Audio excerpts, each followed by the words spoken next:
جب ہم صحرائے نینوا میں پہنچے تو عمر سعد نے حسین بن علی سے یزید کے لیے بیعت طلب کی، انہوں نے انکار کر دیا۔ جب حر لشکر حسینی میں شامل ہو گیا تو عمر سعد سمجھ گیا کہ حسین بیعت کرنے والے نہیں ہیں۔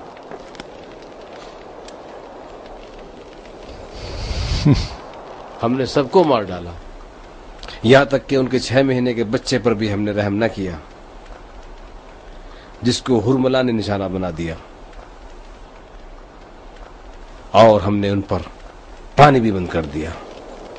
عباس کہ جو حسین کا بھائی علمدار تھا، اس کے دونوں ہاتھوں کو ہم نے کاٹ ڈالا۔ بنی ہاشم کے سارے جوان ایک ایک کر کے عمر سعد کی شمشیر کے نیچے آتے گئے۔ میدان نینوا خون میں بدل گیا۔ حر کو بھی مار ڈالا۔ حر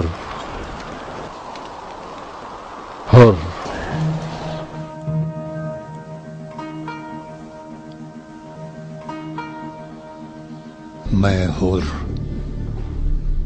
دنیا میں بھی آزاد آیا اور آزاد ہی مروں گا۔ آج کی رات میرے لیے فیصلہ کن رات ہوگی کہ میں زندہ رہوں یا مر جاؤں۔ اس تپتے صحرا میں ایک چھوٹا سا کنبہ صبح کے انتظار میں ہے۔ یہ پریشان اور سرگردان قافلہ کس جگہ پناہ لے گا؟ میری فوج کے لوگ ان معصوم اور بہترین عرب کی گردنیں کاٹنے کے لیے خنجر و شمشیر سے عقل کر رہے ہیں۔ خدا کرے ان کے ہاتھ ٹوٹ جائیں۔ میں کیوں اس ہولناک وادی میں گرفتار ہو گیا؟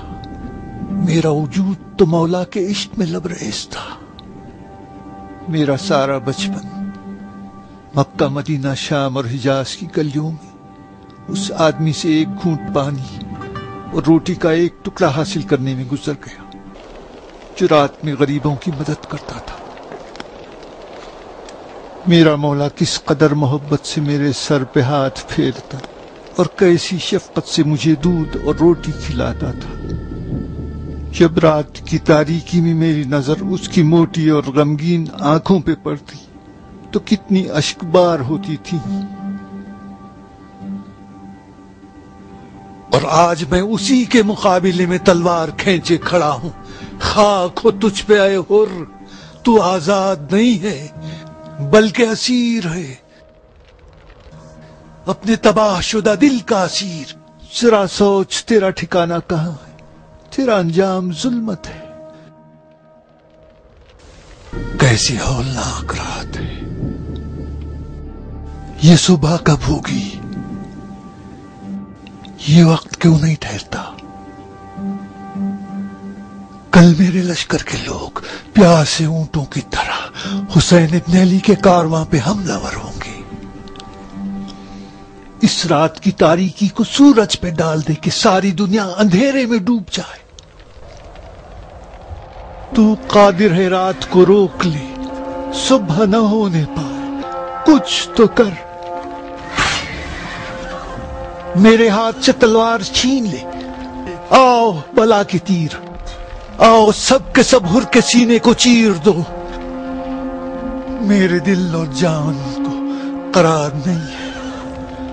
وہ اس ستارے کی تلاش میں ہے جس نے دشت نینوا کو روشن کر رکھا ہے۔ وہ ستارہ کس کا ہے جو اس تاریک آسمان میں اس طرح چمک رہا ہے؟ کہاں سے آئے ہو؟ میری اندھیری رات کو روشن کرنے کے لیے آئے ہو؟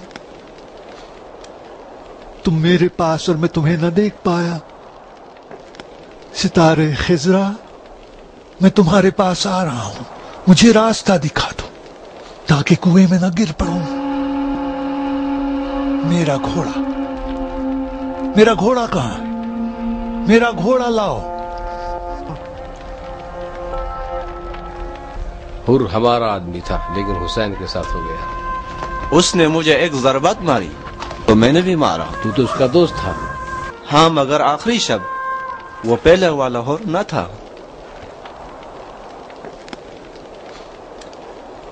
حر نہ تھا، میں آیا ہوں، مجھے بخش دیجیے یا قصاص لے لیجیے۔ جو مجھ پہ گزری وہ ایک انسان کے لیے قابل تحمل نہیں تھی۔ جب میں نے اس وادی میں قدم رکھا تو میری نیت صرف اللہ کی خوشنودی تھی۔ چاہتا تھا کہ اپنے نام کی طرح آزاد رہ کر آزاد ہی اس کی بارگاہ میں حاضری دوں، لیکن اس ظالم دنیا نے میرا رخ الٹے طرف موڑ دیا، جو راستہ میرا نہیں تھا۔ مولا اب میں ہوں اور یہ کتاب و شمشیر، چاہے اس شمشیر سے قتل کر دیجیے یا اس کتاب کی خاطر بخش دیجیے۔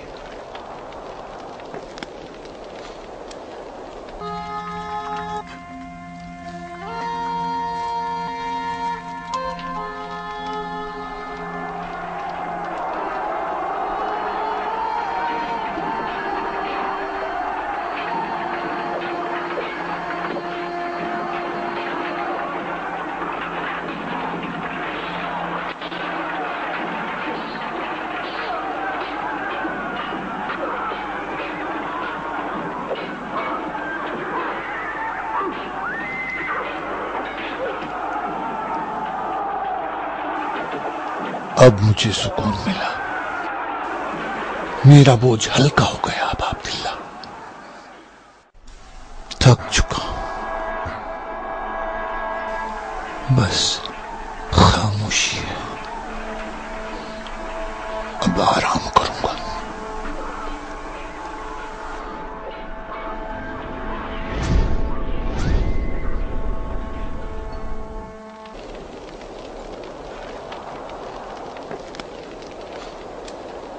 حسین کا بیٹا علی اکبر پیاس سے جاں بلب اور زخمی باپ کے پاس آیا اور کہا، بابا جان میں بہت پیاسا ہوں۔ حسین نے اپنے خشک ہونٹ بیٹے کے ہونٹوں پر رکھ دیے۔ بیٹا سمجھ گیا کہ باپ بھی پیاسا ہے، کچھ نہ بولا اور واپس میدان جنگ میں آ گیا، یہاں تک کہ اس کا جسم ٹکڑے ٹکڑے ہو کر حسین کی آغوش میں پہنچ گیا۔ میں خود وہاں موجود تھا اور اپنی آنکھوں سے بچوں کو پیاس سے بلکتے ہوئے دیکھا ہے۔ میں بھی انہی لوگوں میں سے ہوں جنہوں نے فرزند رسول خدا کے ساتھ خیانت کی اور اسے اکیلا چھوڑ دیا، اور پھر شب عاشور سے پہلے والی شب کی تاریکی میں سب سے چھپ کے بھاگ نکلا اور فرزند زہرا کا دشمن بن گیا۔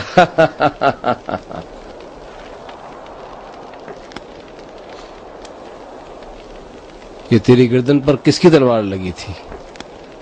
عباس ابن علی کی۔ فرات کے کنارے اپنے بھائی حسین کے لیے پانی لینے آیا تھا۔ جب ہم نے اسے گھیرا تو اس نے ہمارے اوپر حملہ کیا۔ ہم 6 افراد تھے، ہم نے دھوکہ دے کر کے اس کے دونوں بازو قلم کیا اور زمین پر گرا دیا۔